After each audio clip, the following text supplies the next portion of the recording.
僕に心を、君に花束を、揺れる髪だけなびくままにして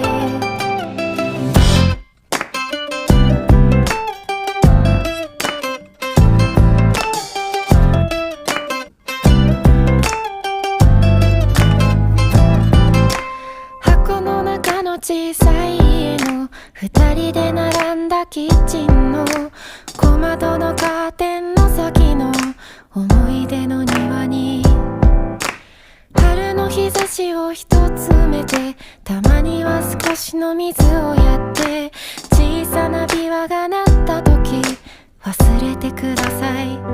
僕に僕に僕に僕に